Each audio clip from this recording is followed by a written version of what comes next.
Have you ever wondered what it's like to dive back into the Marvel Universe after a year of mixed reviews?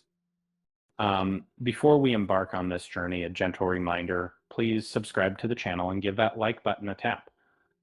Uh, 2024 was a whirlwind for Marvel fans, filled with both thrilling highs and frustrating lows. While some moments dazzled, others left us scratching our heads. Um, Take Elizabeth Olsen's stunning portrayal of Wanda Maximoff in Doctor Strange and the Multiverse of Madness. It was a highlight, yet it stood in stark contrast to the less impressive offerings that followed. One such letdown was Deadpool and Wolverine. Despite the excitement surrounding it, the CGI felt outdated, almost as if we were transported back to an era of clunky special effects. Hugh Jackman's iconic performance seemed overshadowed by rubbery visuals that made the film feel like a low budget affair. Then there was Madame Web. For those unfamiliar with the character, the film did little to entice new fans. Dakota Johnson's performance fell flat, and the plot twisted into a convoluted mess of references that felt more like a chore than entertainment. It was a reminder that not every Marvel character is destined for the spotlight. And who could forget Venom, The Last Dance? The anticipation for Null, one of Marvel's most formidable villains, was palpable.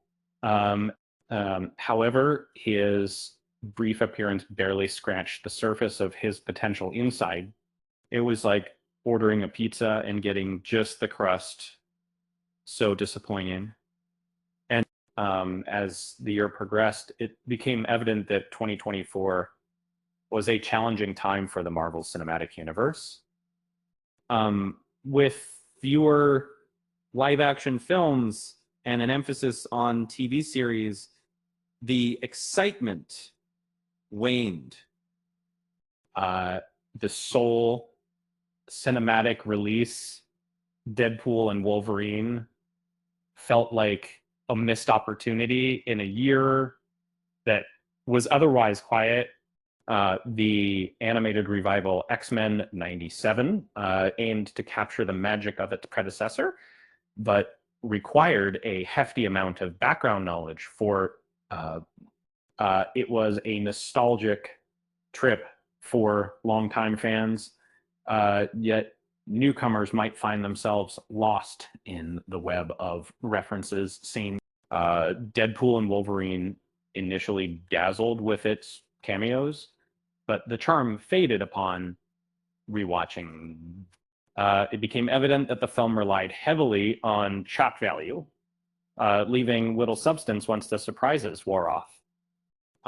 It's like going to a party just for the snacks, only to find out they ran out.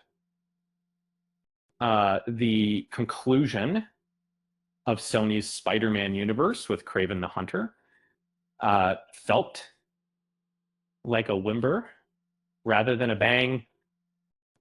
Despite some potential, it failed to capture the audience's imagination, leaving fans yearning for what could have been paid crystal deal. Echo, the miniseries about Maya Lopez, struggled to define her superhero identity. The rushed introduction of her powers left viewers wanting more depth and clarity. It's a classic case of a promising character lost in translation.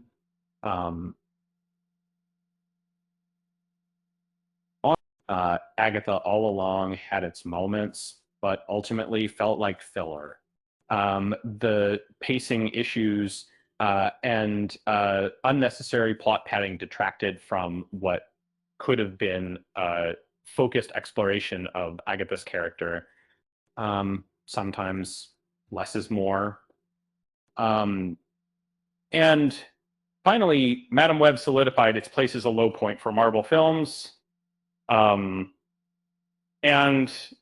it's going to, its convoluted narrative and lack of coherent storytelling left a sour taste in the mouths of fans. It's a lesson that Marvel should take to heart moving forward. As we look ahead, there's always hope for Marvel's next chapter. That after all, if they can learn from their missteps, the future might just be brighter. And remember, they say every superhero has their off days, just like me when I forget where I put my keys. With that said, thanks for watching, and until next time, yes.